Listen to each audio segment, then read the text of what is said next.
Hello बच्चों, आज जो कहानी मैं आप सबको सुनाऊंगी उसका शीर्षक है स्वामी भक्त कौआ। प्राचीन काल में कंचनपुर में राजा कौआ अपनी रानी के साथ एक घने पेड़ पर रहा करता था। वह उसे बहुत प्यार करता था। एक दिन दोनों न जाने क्या सोचकर महल की ओर उड़ चले। वहां स्वादिष्ट मछली देखकर रानी के मुंह में पानी भर आया, किंतु सख्त पहरा होने के कारण वे उसे उठा न सके। दोनों वापस अपने घोंसले में आ गए। अगले दिन राजा कौवे ने रानी से कहा, चलो प्रिय, भोजन की खोज में चलते हैं। मुझे तो उसी महल का स्वादिष्ट भोजन चाहिए, अन्यथा मैं अपने प्राण त्याग दूंगी। यह सुनकर राजा कौवा सोच में पड़ गया। तभी उसका सेनापति कौवा आ गया। क्या बात है महाराज, आप काफी चिंतित लग रहे हैं। सेनापति कौवे ने पूछा।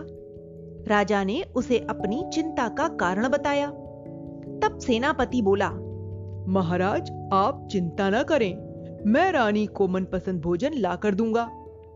फिर 8 होशियार कौओं को लेकर सेनापति कौवा महल में रसोई की छत पर जा बैठा। उसने निर्देश दिया, ध्यान से सुनो, जब राजा का खाना जा रहा होगा तो मैं ऐसी चेष्टा करूंगा जिससे रसोइये के हाथ से थाल गिर जाए। तुम में से 4 अपनी अपनी चोंच में चावल भर लेना और अन्य 4 मछली। फिर रानी के पास उड़ जाना। वह रसोइया जैसे ही आंगन में आएगा वैसे ही मैं उस पर झपट्टा मारूंगा। कुछ देर बाद जैसे ही रसोइया खाना लेकर आंगन में पहुंचा, वैसे ही सेनापति कौवे ने अपनी चोंच रसोइये के सिर पे मारी। नतीजन रसोइये के हाथ से थाल छूट गया। थाल के गिरते ही 8 कौवे अपनी अपनी चोंच भर कर उड़ गए। उधर सिपाहियों ने सेनापति कौवे को पकड़ लिया। वह सोचने लगा कि कोई बात नहीं, मेरा चाहे कुछ भी हो, मगर रानी की इच्छा तो पूरी हो गई। फिर उसे राजा के पास ले जाया गया। ए कौवे, तूने मुझे नाराज करके अपनी जान खतरे में डाली है। बता, ऐसा क्यों किया तूने? आपके थाल का भोजन हमारी रानी को चाहिए था। मैंने उसे लाने का वचन दिया था और अब उसे पूरा किया। बस मैं आपकी कैद में हूं। जो सजा आप देना चाहें मुझे दे सकते हैं, मुझे मंजूर होगी। कहकर सेनापति कौवा खामोश हो गया। ऐसे स्वामी भक्त को तो उपहार मिलना चाहिए, सजा नहीं। इसे आजाद कर दो।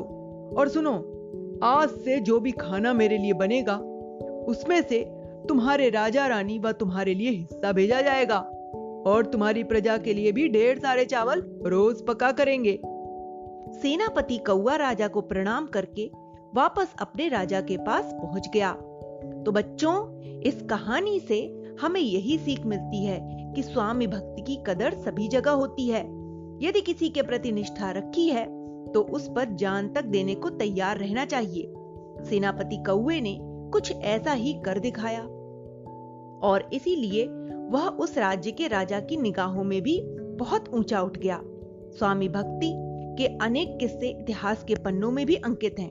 जो स्वामी भक्त होता है उसका कभी भी कुछ भी नहीं बिगड़ता।